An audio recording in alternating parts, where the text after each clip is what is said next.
Action now from our panel of guests who truly know how great this country is. Peter Lumaj fled communist Albania for America. He's a Republican strategist and attorney.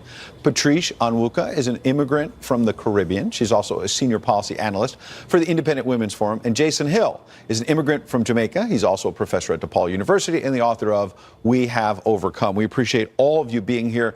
Let's start. Ladies first. Patrice, when you heard these comments, what did you think?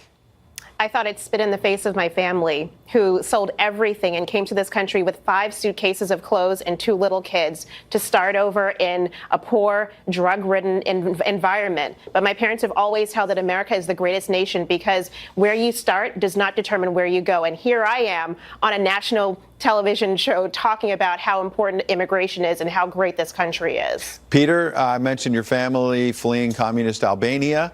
I thought, the Democrats were trying to make the case at least that they're all for immigrants and that they believe the president is not. And then you have a prominent Democratic governor thinking about running for president in 2020 saying this. What in the world is going on? Look, we are all for legal immigration, and we appreciate the fact that we are in the United States and the American society has embraced my family and I. But you have to understand one thing, that this guy harbors ambitions, national ambitions. He's thinking about running for the presidency of the United States. And if he wants to do that, the Democrat Party has moved so much to the left that it has become the socialist party. And unless you hate America, unless you hate what we stand for, unless you hate our Judeo-Christian values and the founding documents of this country, and the exceptionalism that we stand for, you stand no chance. The liberal wing of the party is controlling the Democrat Party. But then we have to understand the other thing, that most Democrat voters, over 50 at least, I would say, that they disagree with the statement that the governor just made. He just spat on his family, his past, his ancestors. His ancestors came from Italy to the United States seeking freedom and opportunity. His father, who was a governor, had the audacity at least to tell us that even though he was a liberal,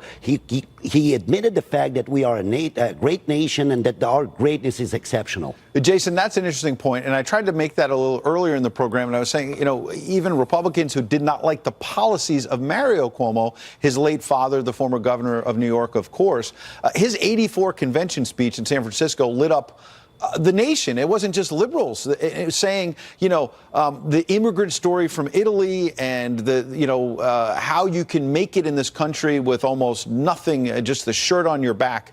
What in the world is happening here?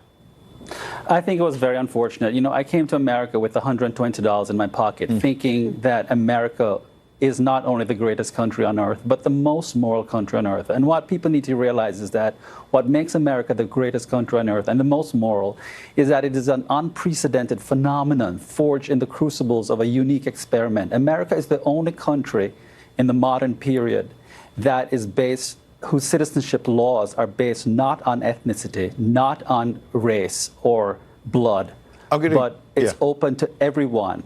And the second point I want to make is that America does not discriminate against the most noblest virtues that you can exercise in your character: grit, tenacity, honesty, resilience, and perseverance. Those are character virtues that are not discriminated against by this country, that immigrants apply onto the American landscape and achieve through the exercise of those virtues in their character. You know what? I was going to go around one more time, but each one of you made such salient points and brought this immigrant story that makes all of us so proud so well. I'm going to leave it right there. I don't even know where some of you stand politically, but you all brought some interesting perspective from your own families. We appreciate you coming in this morning.